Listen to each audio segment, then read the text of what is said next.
as a 25-year-old with a math degree, can I outsmart a 10-year-old, basically? That's right, I am putting myself to the test in tonight's video to see if 15 years on from when I learned this kind of stuff, can I still pass this test? Now, I have done plenty math videos here on the channel before, and I feel a lot of people in the comments seem to say they are oddly satisfying, oddly relaxing, seeing me solve maths problems and whispering and doing things at the same time. So I hope that you guys find this video nice and relaxing. Maybe it even helps you fall asleep, in which case that would be perfect. And if you do enjoy this video or want to see more maths videos in the future on the channel, be sure to leave it a big thumbs up. Subscribe as well if you're not already subscribed. And if you'd like to see more videos like this, let me know in the comments. And yeah, without further ado, let's get started. Excuse my stomach. You should have dinner. So, I have done something like this on the channel before, and a lot of you liked it, so I thought I would come back, try it again, and just see how we do. So, yes, I have with me a grade 5 mathematics practice assessment. I'm not too sure what that means, but I will pop the link to the source of this paper in the description down below, so if you want to see where I got it from, you can see exactly where I got it from. But it is from the State of Texas Assessments of Academic Readiness, or the STAR.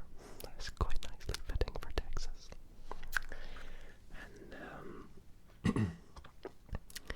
I thought I would pick an American one because majority of my audience are from America. And for those wondering what grade 5 is in America, I believe it's the equivalent of about 10 years old. So in England, I think it is about grade 10 as well. In Scotland, maybe like, I don't know, I think like primary 6 maybe, I believe. I'm not entirely too sure, but yeah, grade 5, sorry, not grade 10, grade 5 in England as well. So 10 years old, not grade 10, sorry, my apologies. But yes, let's get started and see exactly what is in here, shall we?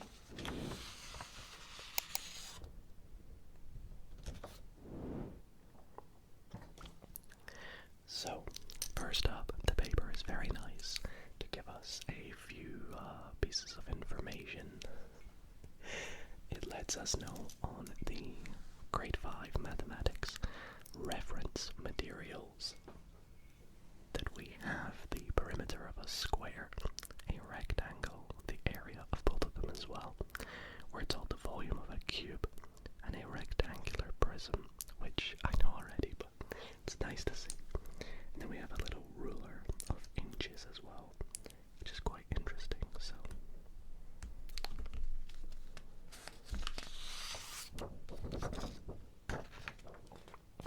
what else? They give us a few conversion rates, such as length from mile to yards, kilometers to meters. Of course, the Americans need that, don't they? Volumes, weight and masses, and things like that. But if we need it, we will come back to it. But I think let's just get started.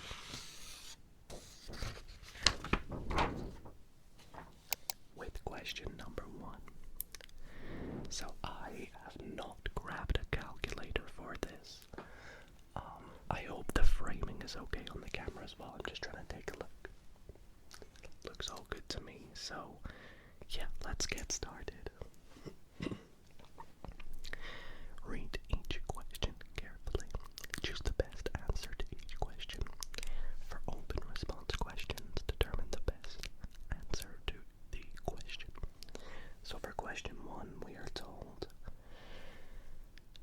recipe for one batch of cookies uses 1.25 cups of butter. Butter, butter, butter. Butter, butter, butter. How many cups of butter are needed to make 6 batches of cookies? And so if it's 1.25 cups of butter for one batch, to make 6 batches, we just need to multiply it by 6. So we could do it as a chimney sum, as they are told. I mean, you can kind of just do it in your head to find out what the answer is going to be. 7.5, but in case people want to see the working, we will multiply it by 6 anyways to get 30. Take the 3 over. 12, 15. Take the 1 over. 6 plus 1 is 7, giving us 750. And of course that's going to be in cups. So our answer, I'm not sure the best way to signal it, but do I just circle it or should I put a little tick? Let's just put a little circle around it. It's going to be 7.5 cups of butter. My stomach is hearing the word cookies and is getting hungry apparently still. Alrighty, question number 2. Which 2 numbers have a value less than 1.069? Now I'm not going to sit here and go, oh my gosh, that's so easy, because it is grade 5. But yeah, this is pretty easy. It's going to be 1.052. I think I'll just kind of like shade it in this time. And 1.003. Doesn't seem to be any mistakes there. Nice and easy, of course. You just need numbers that are smaller than 1.069. Now, I have not got the answers for this, so hey, I guess when I watch this back in edit, if I notice any mistakes, I will point it out, but I'm hoping that I don't make any mistakes. Alright, question 3. Dinah's house is 6.85 kilometers from Carl's house. Sanjay's house is 2 3/10 kilometers closer to Carl's house than Dinah's house is. What is the distance in kilometers from Sanjay's house to Carl's house? Okay, interesting. So this could trip you up because of the wording, but essentially what you have is Dinah's house, and then we'll symbol this as Carl's house, and the distance between them is 6.85 kilometers. But we are told that Sanjay's house is 2 3/10 kilometers closer to Carl's house than Dinah's house is. So somewhere along here, like at this point here,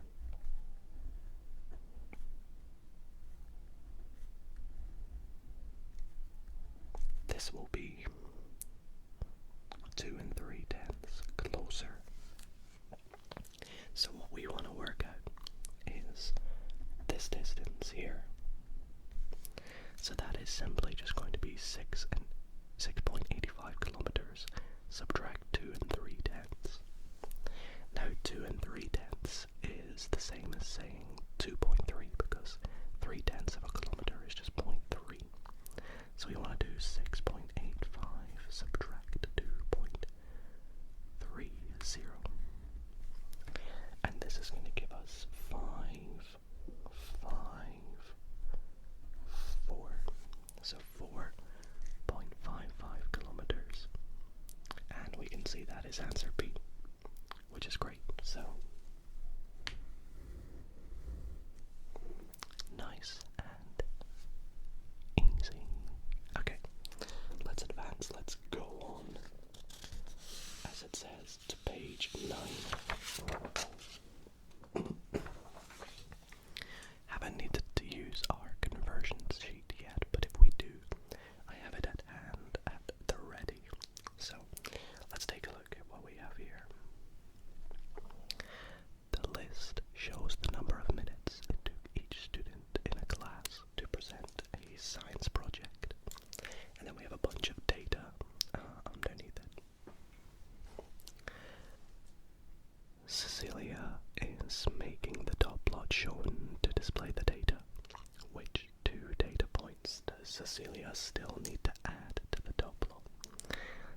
each dot means one student. So that's the amount of students that got 10, 12, 14, 16, 18, 20. So 3 people at 18, 3 people at 14, 1 at 12, and so on and so forth. State one correct answer in each box to complete the sentence. Cecilia still needs to add 1 dot to blank minutes and 1 dot to another blank minutes. Well, let's look at what she's done already. So we have 2 for 10. So that'll be this one and this one.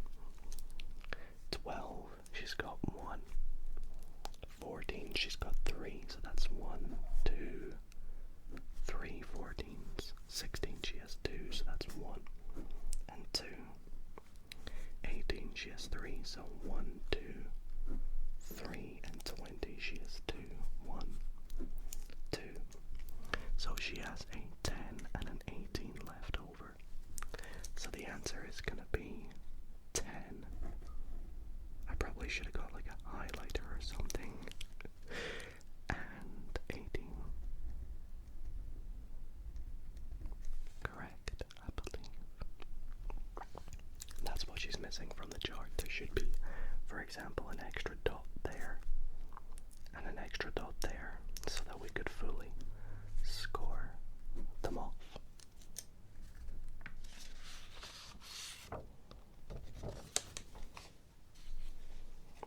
Alrighty, what do we got here? A little table showing the relationship between values x and y in their columns. 4 and 14, 8 and 18, 16 and 26, 32 and 42. Which statement about the relationship between x and y is true? Well, before even looking at the statements, it seems to be just add 10 to x gives y, so y is x plus 10, basically.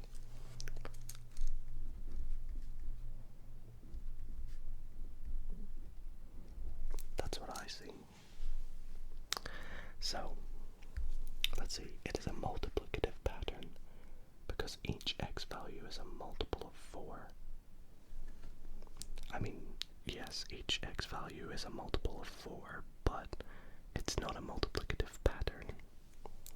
It is a multiplicative pattern because each y value is a multiple of 2. Again, the second part is right, but the first part isn't. It's an additive pattern, correct, because each y value can be determined by finding the sum of the previous x and y values. No, because that's it saying that 18 is 14 plus 8, I believe. And the last one is, it is an additive pattern because each y value is determined by adding 10 to the corresponding x. That is correct. So we're going to go with D as our answer. Sounds good.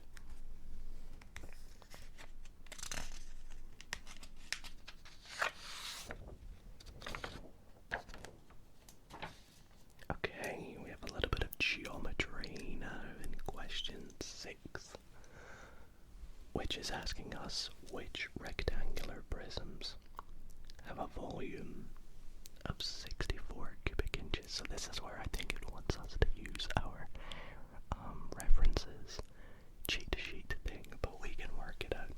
So the volume is just length times the width times the height. Yeah, I believe. So we just need to do this times this times this, basically, for them all. So, I mean, I can already tell you it's not going to be this one, because, well, 24 times 8 is going to be way greater than 64. 2 by 8 is 16, times 4 is 64, so that one is correct. 4 by 4 by 4, 4 by 4 is 16 by 4 again is 64. And yeah, we can see it's not going to be either of these two because 42 by 20 is definitely not 64. In fact, it's 840 inches cubed. And then this one here, 32 by 10 by 22, that's going to be way greater, so not those Awesome. Okay, question 7. Hopefully you guys can see it. A farmer divided 124.8 pounds of berries equally into 8 baskets. How many pounds of berries went into each basket? Okay, that's not too bad. We just do a little bit of dividing. We basically want to see how many times 8 goes into 124.8 pounds. So let's do a division sum.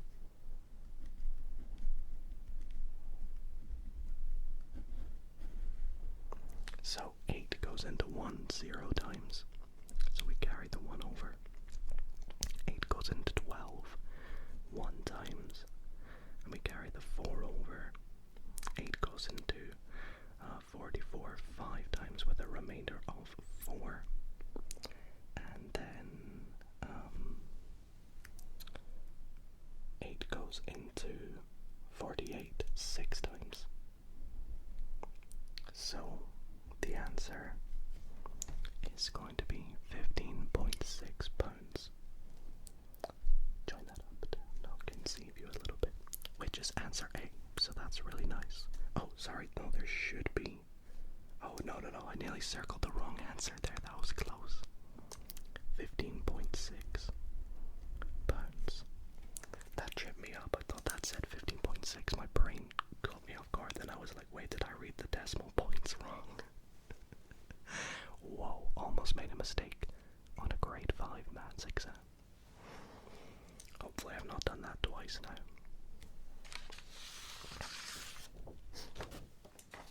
Okay, moving on to question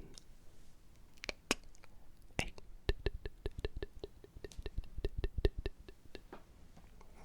So question 8 says, 3 students ran for class president. The bar graph shows the number of votes each student received. What fraction of the total votes were received for Casey? So the fraction of total votes are going to be the amount of votes that Casey received. So we'll put number for Casey divided by the total number of votes. So let's take a look and compare them. Well, Casey received 15, we can see by the bar graph. There, so 15 for Casey. And the total is going to be how many voted in combined. So 15 plus that looks like 10. And then that is 10 as well. So 10 plus 10 plus 15 is going to give us, what, 35. So 15 out of 35, but there, as you can see, there isn't a 15 out of 35 as a fraction here, so we need to simplify. So to simplify this, we can see a common divisor of 5. 5 goes into 15 3 times. 5 goes into 35 7 times. So the fraction is going to be 3/7, which I can see as an answer as B. So there we go. Question 8. Complete.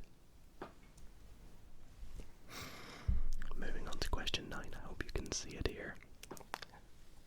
A jar contains 110 coins. There are 15 quarters, 62 nickels. The rest of the coins are dimes. Oh gosh, please tell me I don't have to do any conversion here. I don't really know my American coins well. Which equation can be used to find D, the total number of dimes in the jar? Oh, okay, that's not so bad. So if we have 110 coins total, and there are 15 quarters and 62 nickels,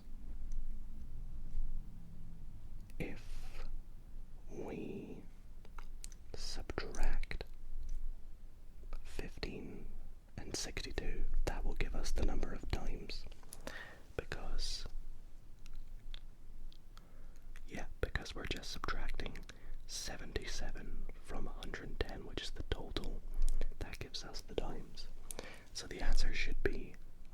110 minus 15 minus 62, or some combination of that, which is going to be this bottom one here, I believe, D. 110 minus 62 minus 15, yep. So that is going to be our answer. Yay. Okay, let's continue on to page 13 and see what question we have next. Okay, nice. I like this one. This is my favorite one so far, actually. And that's probably because it's gonna trip some people up. It's the sort of thing you'd see on like Twitter. That's like a thread. What is the value of the expression shown below? 8 times 4 plus 2 divided by 2.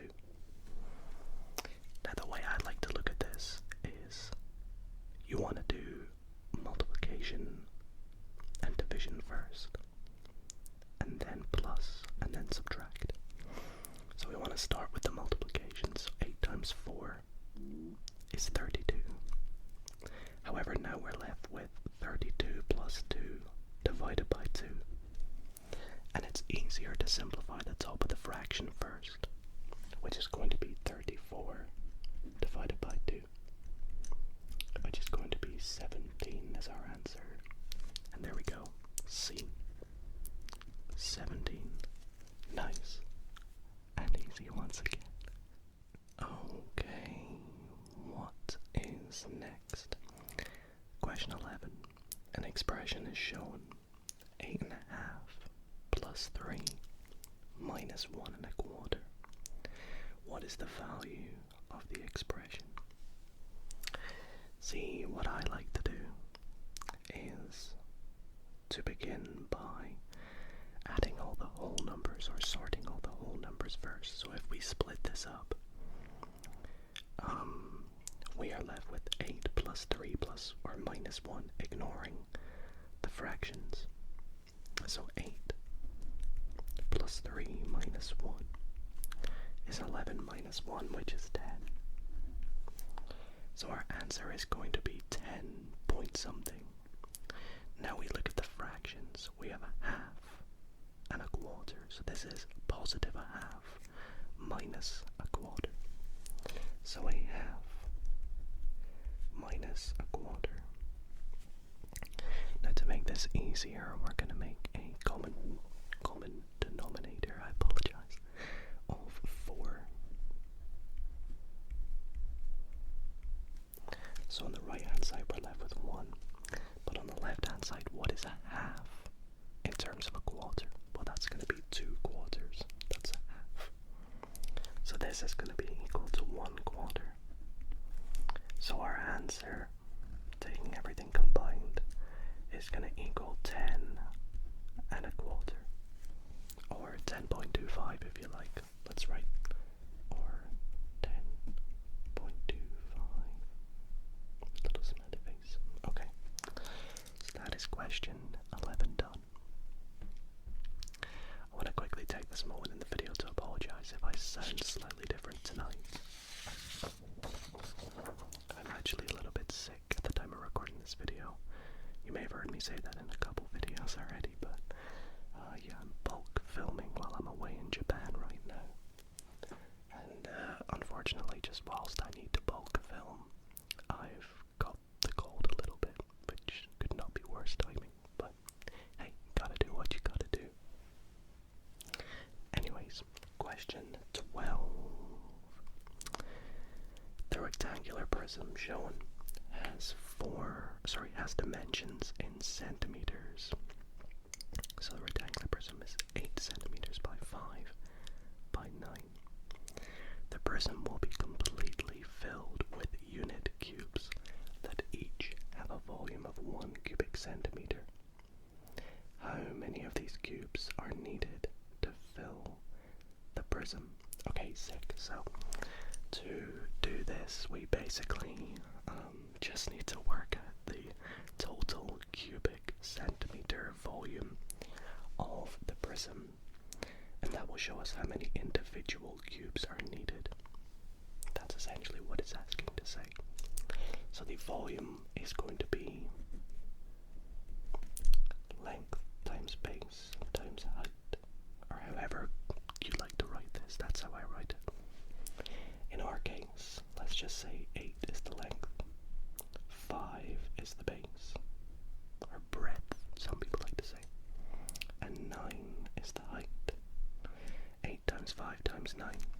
gonna stop doing chimney sums and stuff now, because 8 times 5 we know is 40. We just do that in our heads.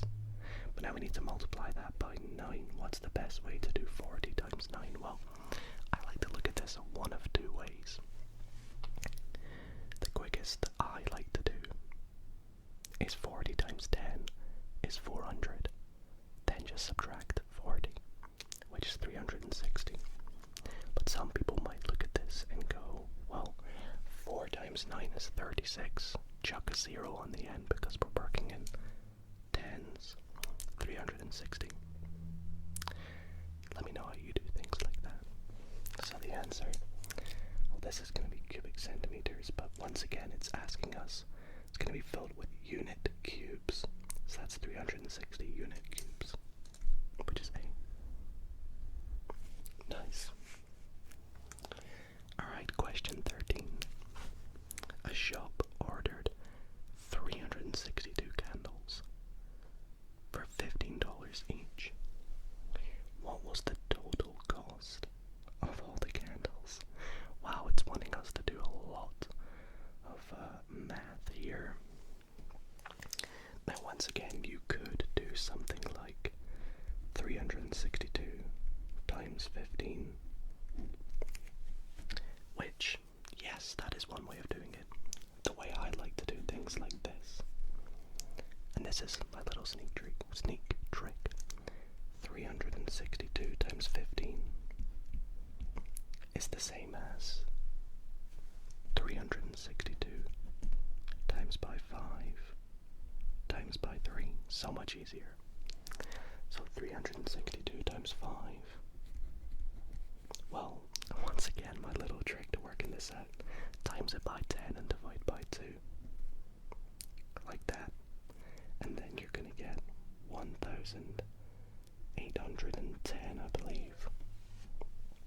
So we'll get 1,810 times 3. So to do that, let's actually multiply it by 3 this time. Get 0, 3, 4, take the 2 over. We get 5, 4, 30. And of course that's going to be dollars. So 5,430. Do we have that anywhere? Yes, we do. D. So I'm assuming if I've done the math correct, the fact that there is an answer, you know, that's a bit more relaxing. Oh, okay. This entire page looks very interesting. So let me pull this down a bit. I have been seeing some comments lately of people asking me if I'm going to use my new Rode microphones more often. I'm actually using them right now. Let me know your thoughts on the quality of them. For people wondering why I'm using them, I find them easier for videos where I do like a top-down video, so anything card related, anything where you see my hands, like a game or something. These microphones are nice and easy to use and give the best binaural effect.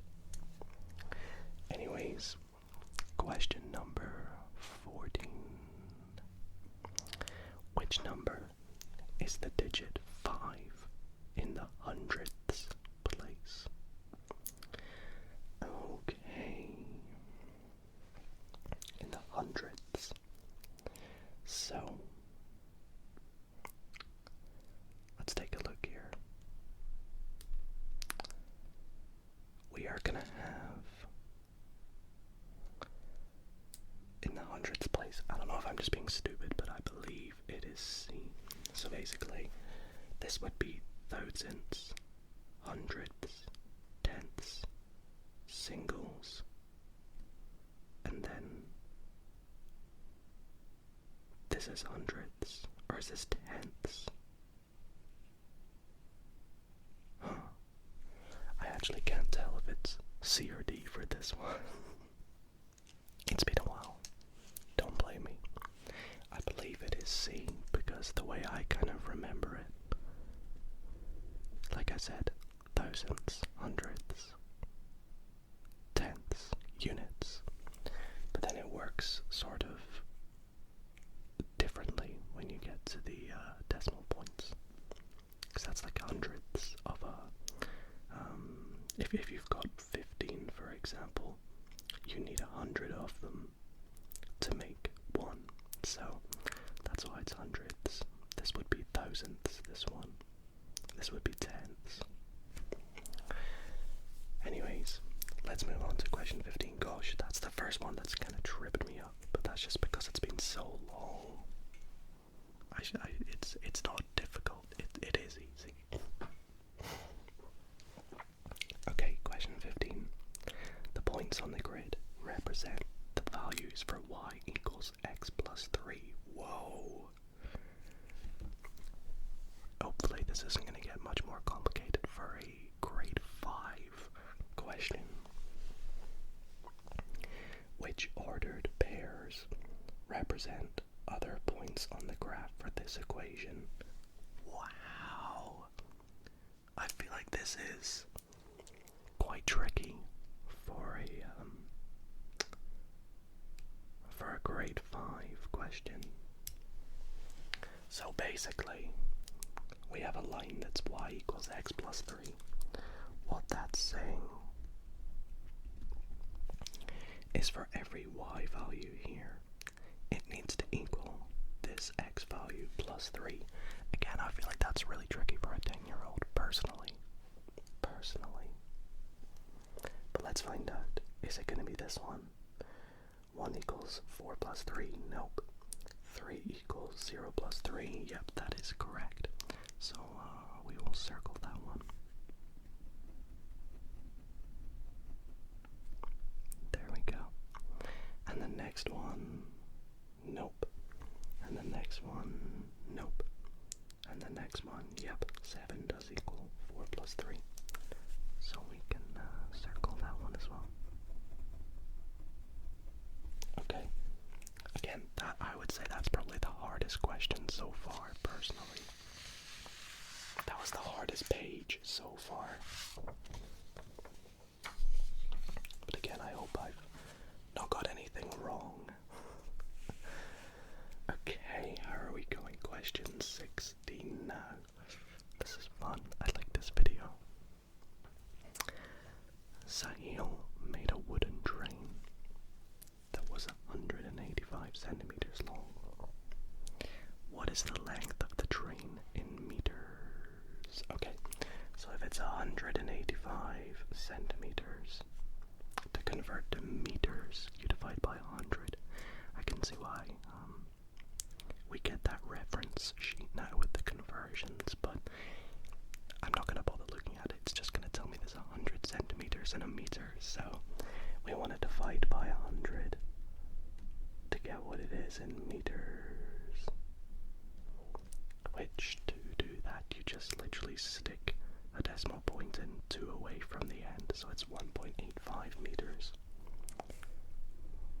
Oops, let's get the full circle there. So it's going to be A. Alrighty, let's move on to question number 17. Which number is a composite number? So we have 89, 67, 51, and 73. Well, first and foremost, I can tell you that I know 67 doesn't. 51 looks like it maybe could. Is it by 3? Yes. So 51 is divisible by 1 and 51, of course. But also 3 and it's going to be 17. Yep. So 51 is going to be the answer. Okay.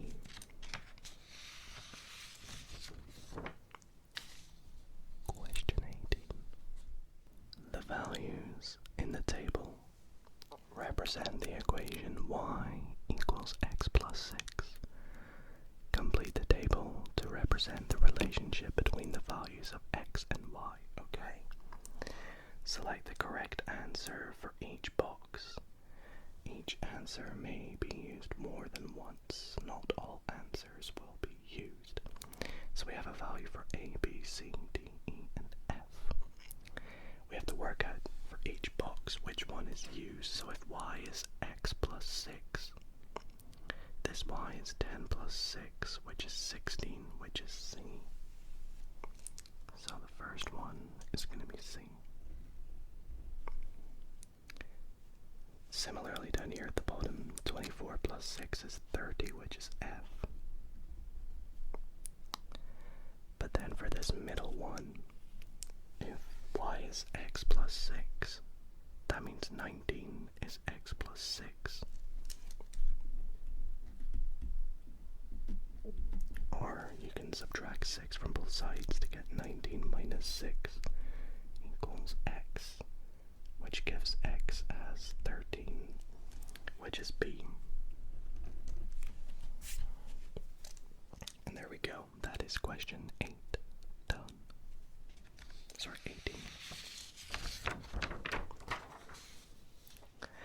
Okay, question 19. The graphic organizer shows the relationship between some shapes. So quadrilateral, trapezoid, rectangle, and blank. Which shape could go in the empty box to correctly complete the graphic organizer? Well, these are all four-sided shapes, which a hexagon isn't, a triangle isn't, and a pentagon isn't. Pentagon has 5 sides, hexagon has 6 sides, triangle of course has 3. So it's going to be a rhombus, which has 4 sides.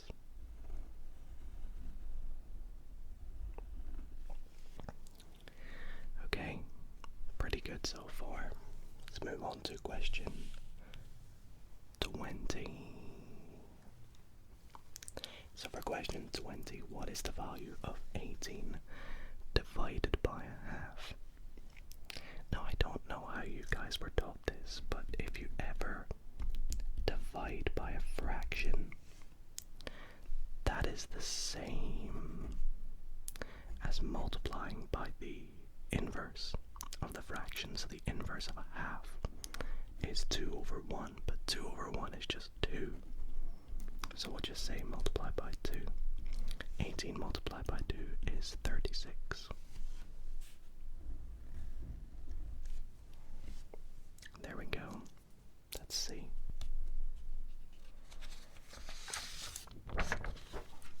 Question 21. Pedro measured the amount of water in 5 different fish tanks. The table shows 4 of his measurements. So we have water in the fish tank, amount of water in gallons. Okay. Then we're told that tank Y, which we don't know the amount of water in, has the second least amount of water. Which of these could be the amount of water in tank Y? Okay, so the second least, so currently the least, is said with 10.009, and the second least currently is 10.019, so it needs to be in between there. Is this in between there A? No, that's less. Is B 10.015? Yes, it is in between, because it's less than that, but it's greater than that. So if all is correct, yeah, that's greater, and that's greater, so it's gonna be B, which lies in between W and Z, to make it the second least. Whoa, what do we have here? This looks interesting. The model shown represents a division equation. Okay. And this is a key. That equals 1 whole.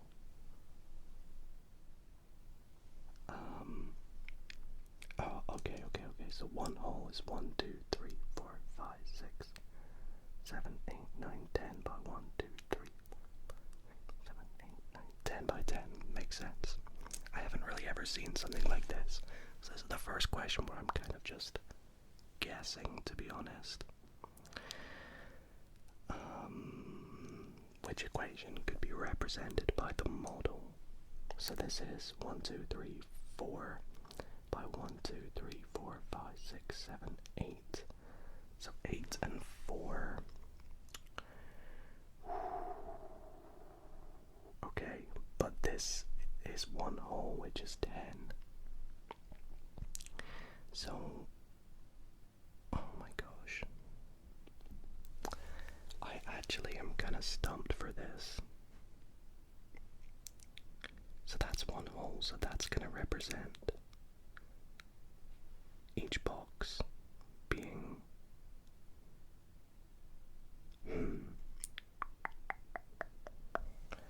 wow. Why? I don't know if I'm just being stupid, but I don't quite understand this. So the model shown represents a division equation. I've never used this before. So a key is that shaded in 10 by 10 is 1 whole, so that equals 1. So that's going to be 0.4. I think. Or if not, then that's going to be 4. And what that's going to be 8. It can't be. It can't be. I have a feeling I want to say it's either B or C, because I don't think it's going to be whole numbers.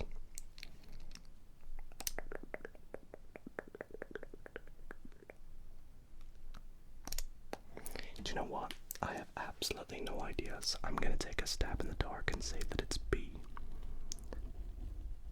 But this is one that I will definitely need to do some research after, or maybe have someone explain to me in the comments. I actually don't understand that. I made a guess. I could get wrong, and I don't know what we're classifying as me passing this exam, but yeah, I guess if I fail one question, does that mean I've failed? You guys decide. Hopefully I've not embarrassed myself, because I've never seen something like that. Maybe I have, it's just been so long since I've seen something. Anyways, question 23. Which points on the coordinate grid represent ordered pairs, where the y-coordinate is 2 times the x-coordinate? Shade the correct circles that represent the points.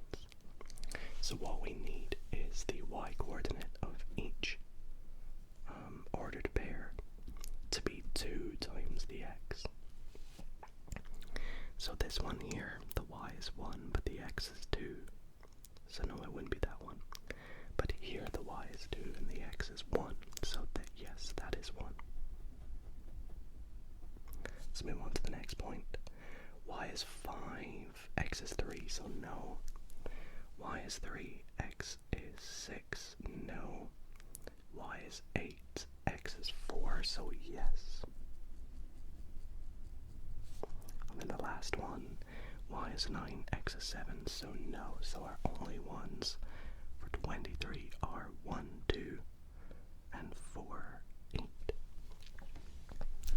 Okay, sweet. Question 24. It took Janelle 12.75 hours, or 12 3/4 of an hour, you could say, to read a book. She read for the same amount of time each day for 5 days. What was the total amount of time in hours she spent reading the book each day? Now, this always confuses me when you use 0.75 of an hour, because that's not 75 minutes. That's 45 minutes, but, you know, well, they've used it down here as well in the answers. So we're just gonna do 12.75 times by 5. So let's do that. So 5 by 5 is 25. Take the 5 over. We get 35 plus 2 is 37. Take the 3 over. We're gonna get 10, 13. Take the 1 over. 5. We get 63.75 hours.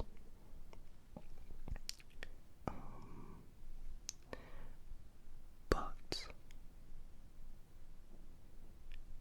it took her. Oh, wait a minute. I've misinterpreted the entire question. It took Janelle that long to read a book. She read the same amount of time for 5 days. Oh, I'm dividing by 5. I'm dividing by 5. I'm very sorry. That was another close mistake. Hey, I guess that shows you this is legit. So we're dividing by 5. I thought that looked like a very wrong time for this. So instead, we are just working this out, which is going to be 2.55 hours. Let me double check. So it took Janelle 12.75 hours to read a book. She read for the same amount of time each day for 5 days. What was the total amount of time in hours for each day? Yeah, 2.55, locking it in. Very close to putting C for that, but that would have been wrong.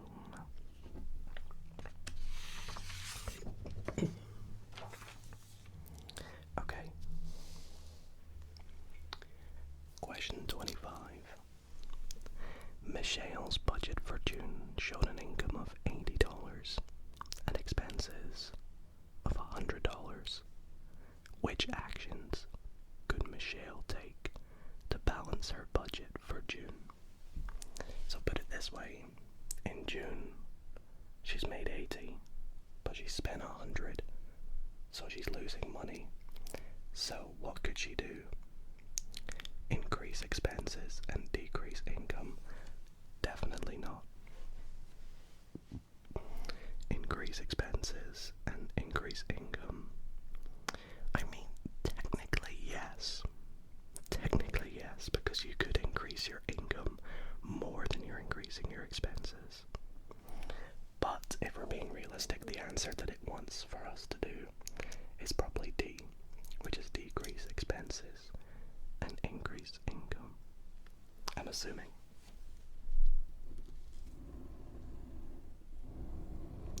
And I'm gonna quickly cut because I'm about to sneeze.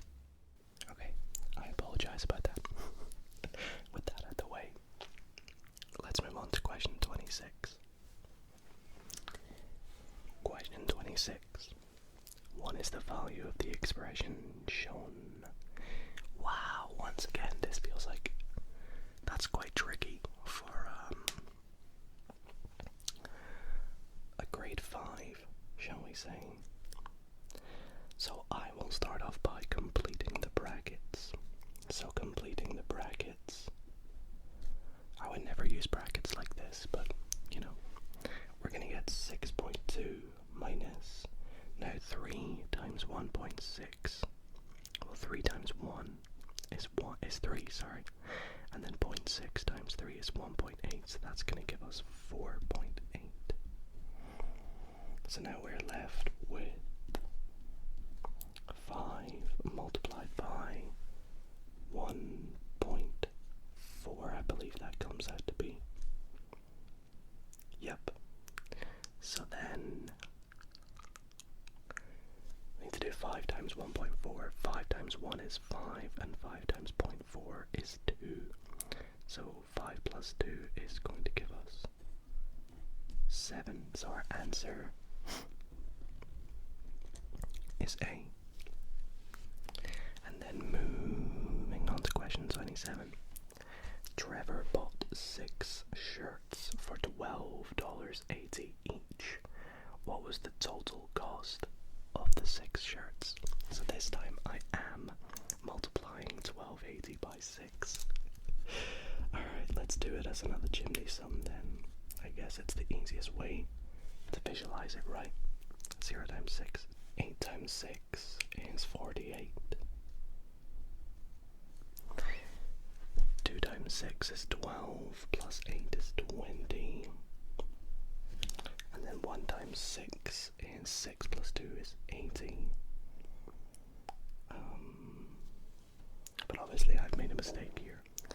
Let's go through this again. 0 times 6 is 0. 8 times 6 is 48.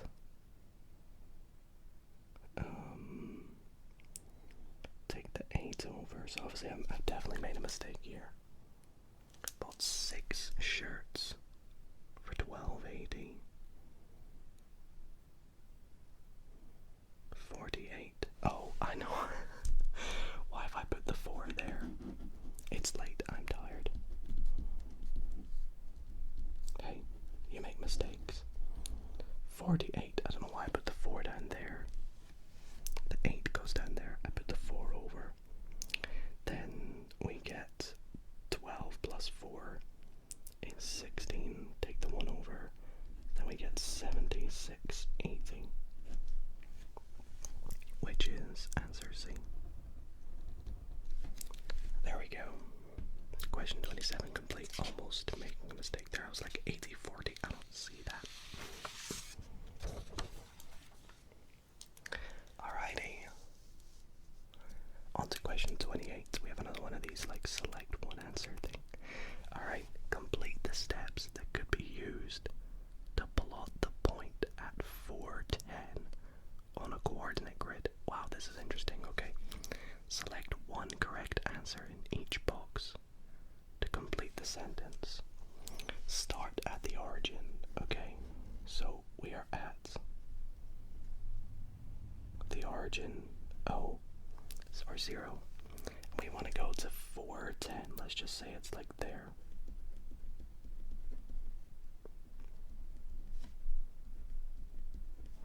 So we want to go like up there basically. Move 4 units to the right. Yes, that would be correct. And then move 10 units. Wait, what? 410. Oh, I need to select the correct combination. Okay, so if it's select or move 4 units to the right, now I need to do a multiple part. It's move 10 units up. That's cool. I was so confused there. I was like 4 units up or 10 units down. What? I was like, there's no answer. Alright, we got it. We got it. Question 29. Enzo practiced the violin for 30 minutes on all 7 days last week. This week, he practiced for 35 minutes on all 7 days. Which equation can be used to find n, the total number of minutes Enzo practiced the violin during these 2 weeks? So that's pretty easy. So for week 1, he did it for 30 minutes on all 7 days, so that's 30 minutes a day for 7 days. For week 2, he did it for 35 minutes on all 7 days. The total, in terms of minutes, is going to equal week 1 plus week 2, which is going to be 30 times 7 plus 35 times 7. Now, because we can write 30 times 7 or 7 times 30 the same way, we can see it's going to be answer A up the top there. So let's circle that. 30 times 7 is the same as 7 times 30. Nice and easy. Getting to the end there. So I will, once again, like I said, if I make any mistakes, I will put it in the edit. But, question 30. Oh, I never really was good at stem and leaf diagrams.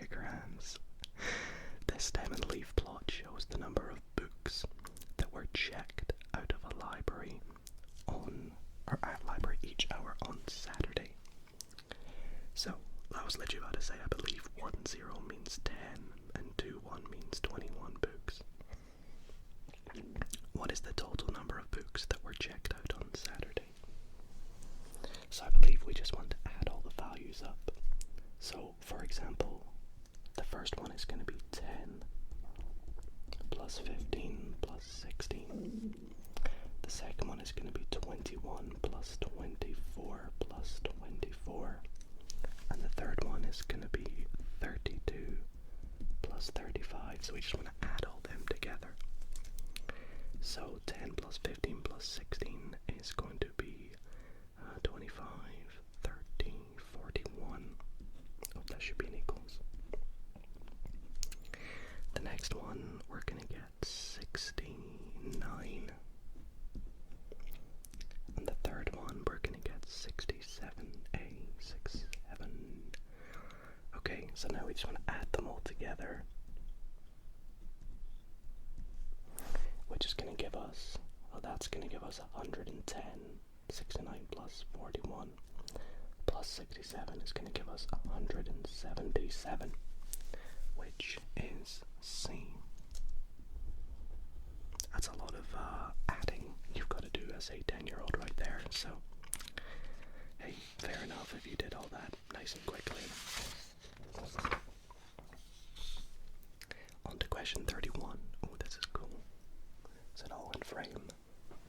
It is. Beth and Noah share a box of chocolates. The models are shaded to show the fraction of the box of chocolates each of them ate. So, one person, I don't know if that's going to be Beth, but had 1, 2, 3, 4, 5 eighths of theirs. And then Noah had 1/4 or something like that, I don't know.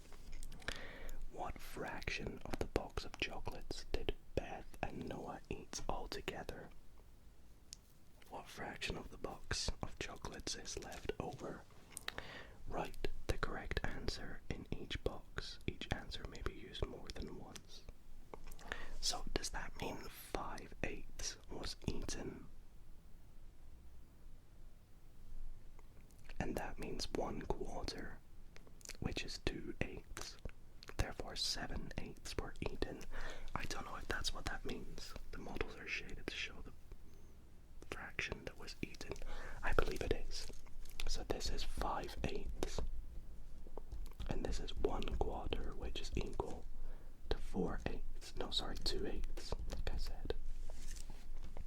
So the fraction eaten was 7/8. So therefore, if 7/8 were eaten, the leftover is just going to be 1/8. And the reason it says each answer may be used more than once is that's because 8 is used more than once, I think. Okay. Question 32. This is all in shot, hopefully. Up a bit, maybe. This Venn diagram can be used to identify or to classify triangles. These are right triangles, and these are isosceles triangles. Which triangle should be placed in the center, the shaded part of this Venn diagram? So this shaded part basically means right-angled triangles that are isosceles. Now the only one down here that meets that criteria, I can straight up tell you is B. If you're wondering how, in order to be right-angled, it's best to label that it's right-angled by doing the little right-angled symbol, which looks like that, which you can see this as. And then the same for isosceles. If you draw an isosceles triangle, to say that it's isosceles, you typically put lines through the two sides that are the same length, which they've done there. So I hope I didn't cover that too quickly. It's quite easy, that one. So that one's isosceles but not right angled, for example. And then these two are neither, they're scaling.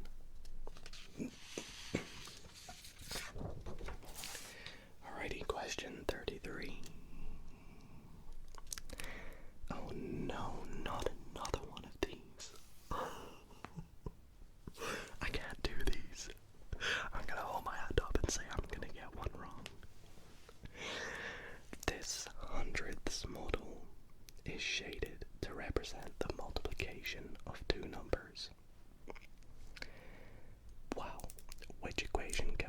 represented by the shaded parts of the model.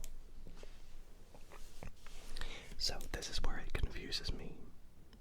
I just don't get it at all how this works. Hundredths model. So what this is 1, 2, 3, 4, 5 by 6. Is this what I'm working out? If it's hundredths, that would lead me to believe it is B.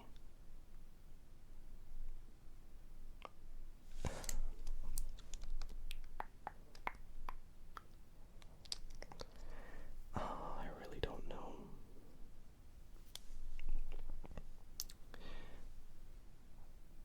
What does it equal? I genuinely don't know. This one confuses the heck out of me. Now I simply don't know because I don't think I was ever taught how to use this. If I did, I have completely forgotten. So I'm tempted to honestly leave this blank and just accept that I don't know. I mean, I may as well guess. My initial gut instinct told me it was B, but no.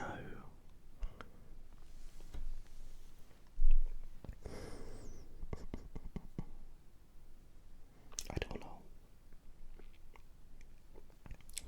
I'm just gonna go with B. It's probably wrong.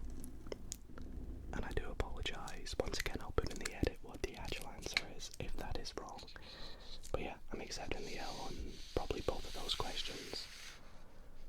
Okay, thank goodness. I thought question 34 was I had to make my own one, but this one is question 34. A coordinate grid is shown. We are asked which term best describes the point where the horizontal axis intersects the vertical axis. So the horizontal intersects here. What? What does it mean? Which term best describes where the horizontal axis intersects? Oh, it intersects down here at the origin, which we talked about earlier, which is D.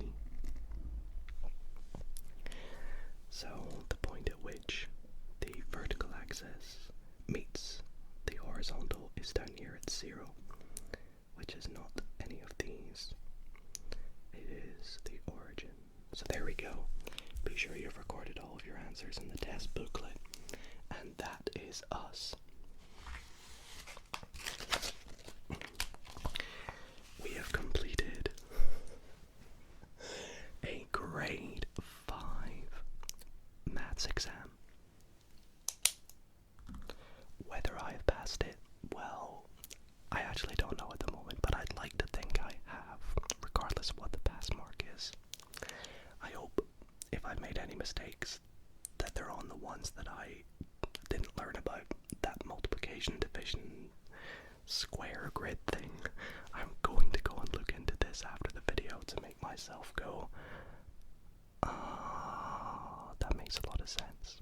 But yes, anyways, I hope you all have enjoyed. If you would like to see more maths videos like this on the channel, be sure to leave a like, subscribe if you have already not subscribed, and yeah.